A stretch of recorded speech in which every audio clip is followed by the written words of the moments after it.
శ్రీ సచ్చిదానంద సద్గురు సాయినాథ్ మహారాజుకి జై. శ్రీ సాయి సచరిత 28వ అధ్యాయంలోని 197వ నుంచి ఈరోజు చదువుతున్నాము. మీరు నన్ను మేలుకొల్పినట్లుగా నాకు అనిపించింది, కానీ ఒక్క తలుపైనా తెరచలేదు.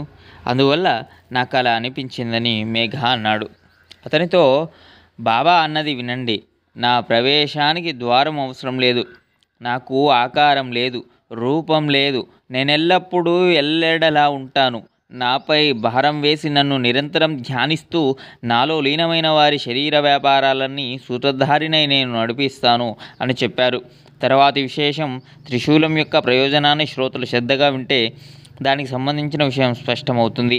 మేఘ వెళ్ళి త్రిశూలాన్ని గీయటం మొదలుపెట్టి వాడాలోని బాబా పటం వద్ద గోడపై ఎర్రటి రంగుతో గీశాడు.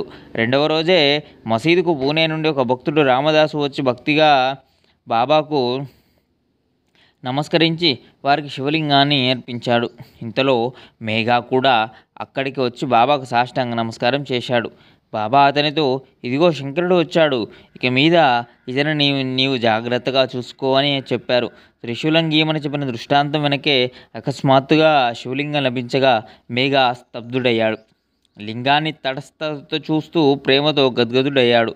ఈ లింగం గూర్చి కాకాసాహెబ్ దీక్షిత్కు కలిగిన మరో అపూర్వ అనుభవాన్ని శ్రోతలు వింటే సాయి చరణాలయందు విశ్వాసం కుదురుతుంది. మేఘ ఆ లింగాన్ని తీసుకుని మసీదు నుండి వెళ్ళాడు. వాడాలో దీక్షిత్ స్నానం చేసి నామస్మరణలో నిమగ్నుడయ్యాడు. శుభ్రమైన వస్త్రంతో శరీరాన్ని తుడుచుకొని రాతి బండపై నిలచుని తువాలును తలపై వేసుకొని సాయిని స్మరించుకున్నాడు. నిత్యం నియమానుసారం శిరోభాగాన్ని కప్పుకొని నామస్మరణ చేస్తుండగా అతనికి శివలింగ దర్శనమైంది. నామస్మరణలో ఉండగా ఇవాళ శివలింగ దర్శనం ఎందుకు అయింది అని దీక్షిత్ ఆశ్చర్యపడుతుండగా అతని ఎదుట ప్రసన్నవదనంతో మేఘ కనిపించాడు. కాకా, బాబా శివలింగాన్ని ఇచ్చారు చూడండి అంటూ మేఘ చూపించాడు. ఈ విశేషమైన లింగాన్ని చూసి కాకాకు ఆశ్చర్యానందాలు కలిగాయి. ఇంతకు ముందే తను ధ్యానంలో చూసిన రూపురేఖలు, ఆకార లక్షణాలు గల ఆ లింగాన్ని తక్షణం చూసి దీక్షిత్ సంతోషించాడు. అటు తర్వాత మేఘ త్రిశూలాన్ని గీసిన పిదప సాయిబాబా పటం వద్ద శివలింగ స్థాపనను బాబా చేయించారు. మేఘాకు శంకరుని పూజ ప్రీతి కనుక సాయిబాబా అతనికి శివలింగాన్ని ప్రదానం చేసి అతని భక్తిని అలా దృఢపరిచారు. అది వారి లీలా విశేషం. ఇటువంటి కథ ఒకటా అంతులేనని చెప్పవచ్చు, కానీ గ్రంథం విస్తారమైపోతుంది. శ్రోతలు క్షమించాలి. మీరు శ్రవణోత్సుకతతో ఉన్నారు కనుక తర్వాతి అధ్యాయంలో ఇంతకంటే అలౌకికమైనది సాయి యొక్క కౌశలాన్ని తెలిపే మరో కథ.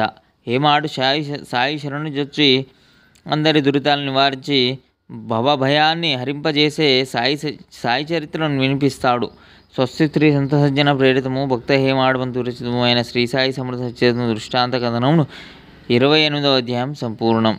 శ్రీ సద్గురు సాయినాథార్పణమస్తు. శుభం భవతు.